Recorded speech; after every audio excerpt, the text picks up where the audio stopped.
அதிகாரம் அதனுடைய 4வது வசனத்தை 2 முறை நம்ம எல்லாரும் சேர்ந்து வாசிக்க போகிறோம். எரேமியாவுக்கு எழுதின தீர்க்க தரிசன புத்தகம் 31வது அதிகாரம் 4வது வசனத்தை நம்ம எல்லாரும் சேர்ந்து சத்தமாய் வாசிப்போம். இஸ்ரவேல் என்னும் கன்னியே, மறுபடியும் உன்னை கட்டுவிப்பேன், நீ கட்டப்படுவாய்.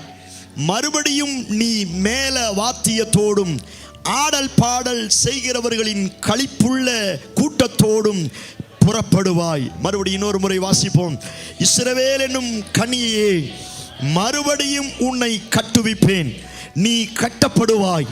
மறுபடியும் மேல வாத்தியத்தோடும் ஆடல் பாடல் செய்கிறவர்களின் களிப்புள்ள கூட்டத்தோடும் புறப்படுவாய். எத்தனை இந்த வார்த்தைக்கு ஆமென் சொல்றீங்க?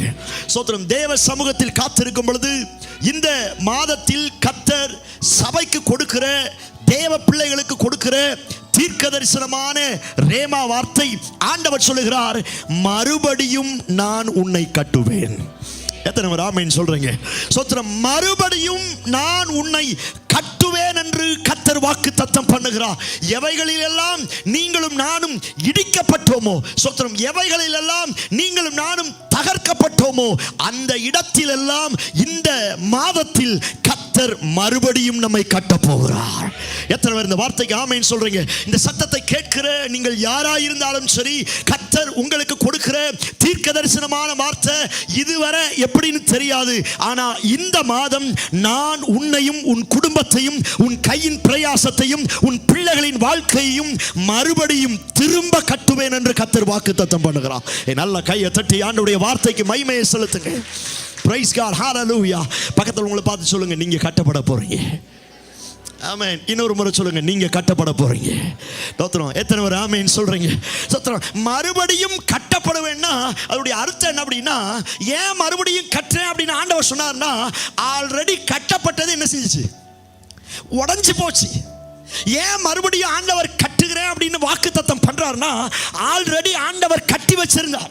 என் குடும்பத்தை கட்டி வச்சிருந்தார், என் பிள்ளைங்க வாழ்க்கையை கட்டி வச்சிருந்தார், என் பொருளாதாரத்தை கட்டி வச்சிருந்தார், என் குடும்பத்தை கட்டி வச்சிருந்தார், என் ஆவிக்குரிய வாழ்க்கையை ஆண்டவர் ஒரு முறை கட்டி வைத்திருந்தார். ஆனால் சில பிரச்சனைகள், சில போராட்டங்கள் தேவன் கட்டி வைத்திருந்த சகல காரியங்களை உடைத்து போட்டு விட்டது. ஆண்டவர் அவருக்கு ஏற்ற ரீதியில் அவருக்கு பிரியமான காரியத்தை செய்து என்னை கட்டி வைத்திருந்தார். ஆனால் உலகமும் சில அசுத்த வல்லமைகளும் தேவன் கட்டி வைத்திருந்த சகல காரியங்களையும் இடித்து போட்டுவிட்டது. ஒருவேளை இடிக்கப்பட்ட நிலைமையில, உடைக்கப்பட்ட நிலைமையில, தகர்க்கப்பட்ட நிலைமையில ஸ்தோத்திரம் இந்த சத்தத்தை கேட்பீங்கன்னா, உங்களை பார்த்து தான் கர்த்தர் தீர்க்க தரிசனமாய் சொல்லுகிறார், எந்த இடத்துல நீங்க உடைக்கப்பட்டீங்களோ, யாரால நீங்க உடைக்கப்பட்டீங்களோ, அதே இடத்துல அவர்களுக்கு முன்பதாக இந்த மாதத்துல நான் உங்களை மறுபடியும் கட்டுவேன் என்று கர்த்தர் வாக்குத்தத்தம் பண்ணுகிறார். நல்ல கையை தட்டி கர்த்தருக்கு மகிமையை செலுத்துங்க. கர்த்தர் உங்களை மறுபடியும் கட்ட போகிறார். கர்த்தர் உங்களை மறுபடியும் கட்ட போகிறார். இந்த சத்தத்தை கேட்கிற நீங்கள் இந்த மாதம் தேவனால் கட்டப்பட போகிறீர்கள். எத்தனை பேர் ஆமென் சொல்றீங்க? மனுஷன் உடைச்சதை தேவன் கட்ட போகிறார். யோசேப்பு வாழ்க்கை உடைஞ்சதுக்கு காரணம் யாரு? சீக்கிரம். யோசேப்பின் வாழ்க்கை உடைஞ்சதுக்கு காரணம் இன்னொரு மனிதன், அவன் கூட பிறந்தவங்க. சில மனிதர்கள் அவனுக்கு விரோதமாக எழும்பி அவன் வாழ்க்கையை உடைத்து போட்டார்கள்.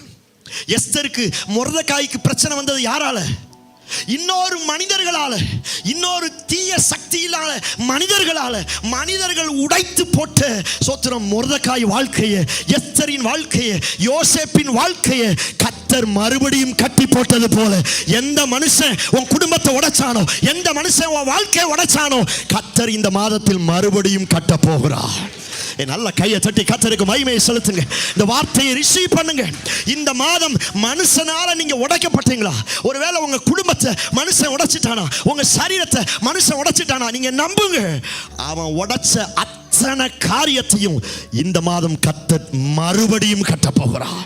எத்தனை ஒரு ஆமென் சொல்றீங்க? சத்தமாத்த ஒரு ஆமென் சொல்லுங்க. இன்னும் சத்தமாத்த ஒரு ஆமென் சொல்லுங்க. யோபுக்கு பிரச்சனை வந்தது யாரால?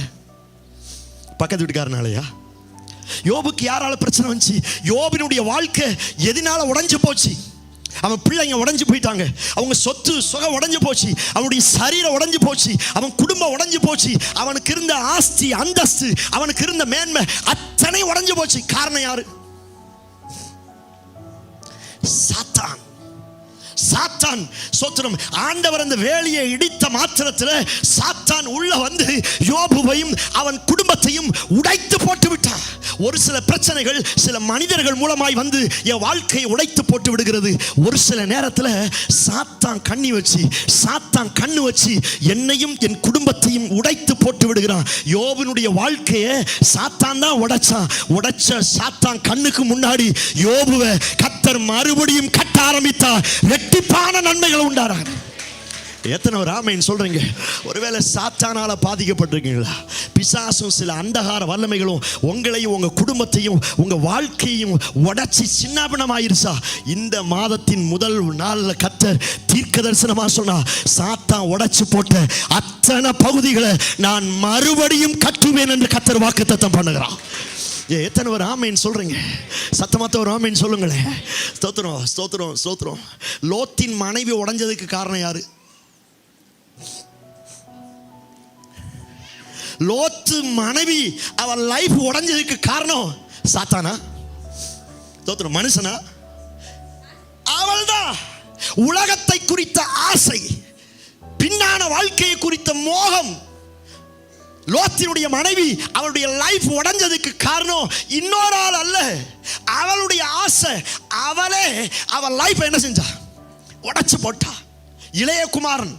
இளையகுமாரனுடைய லைஃப் உடைஞ்சதுக்கு காரணம் யாரு? அவன்தான். அந்த இடத்துல சாத்தான் வந்து உடைக்கல, மனிதர்கள் வந்து உடைக்கல. அப்பா அவ்வளவு சொல்லியும் அவன் கேட்காம தனக்குத்தானே அவனாய் ஒரு வழியை உண்டு பண்ணி அவனே தன் வாழ்க்கை என்ன செஞ்சான்? உடைச்சு போட்டுட்டான். உடைச்சு போட்ட அவன் வாழ்க்கையை திரும்ப கர்த்தர் கட்டி எழுப்பினது போல ஒருவேளை நம் மூலமாய் நம்முடைய தவறான எண்ணங்கள், நம்முடைய தவறான பழக்க வழக்கங்கள், நம்முடைய கீழ்ப்படிதல் இல்லாம காரியங்கள், நம்ம உண்மை இல்லாத காரியம், ஒருவேளை நம்ம மூலமா சில காரியத்தை நாமே தேவ திட்டத்தை தேவ ஆசீர்வாதத்தை உடைச்சு போட்டிருந்தாலும் இந்த மாதத்தில் அப்பா வாக்குத்தத்தம் பண்ணுகிறார், என் மூலம் உடைக்கப்பட்ட அத்தனை காரியத்தை நான் மறுபடியும் கட்டுவேன் என்று கர்த்தர் வாக்குத்தத்தம் பண்ணுகிறார். எத்தனை ஒரு ஆமென் சொல்றீங்க? சத்தமாத்த ஒரு ஆமென் சொல்லுங்களேன். பக்கத்துல உங்க பார்த்து சொல்லுங்க, நீங்க மறுபடியும் கட்டப்பட போறீங்க. ஹல்லேலூயா. மறுபடியும் சொல்லுங்க, உடைஞ்சதெல்லாம் கட்டப்பட போகிறது. எத்தனை பேர் நம்புறீங்க? இந்த வார்த்தை அப்படியே ரிசீவ் பண்ணுங்க. இது உங்களுக்கான வார்த்தை. 3 காரியத்தை கர்த்தர் சொல்லி இருக்கிறார். சாத்தான் உடைச்சு போட்டதை மறுபடியும் கர்த்தர் கட்டுவா. மனுஷன் உடைச்சு போட்டதை மறுபடியும் கர்த்தர் கட்டுவா. என் மூலமா ஒரு சில காரியங்கள் உடைக்கப்பட்டாலும் கர்த்தர் மறுபடியும் இந்த 1ஆம் தேதி என்னை கட்டி எழுப்ப போகிறா. உங்க குடும்பத்தை கர்த்தர் கட்டி எழுப்ப போகிறா. உங்க சரீரத்தை கர்த்தர் கட்டி எழுப்ப போகிறா. உங்க பொருளாதாரத்தை கர்த்தர் கட்டி எழுப்ப போகிறா. உங்க அழைப்பு, உங்க தரிசனத்தை, உங்க அபிஷேகத்தை, உங்க ஸ்பிரிச்சுவல் லைஃபை ஆண்டவர் மறுபடியும் கட்டி எழுப்ப போகிறார். எத்தனை பேர் பெற்றுக்கொள்வதற்கு வந்திருக்கிறேன்? இது உங்களுக்கான வார்த்தை.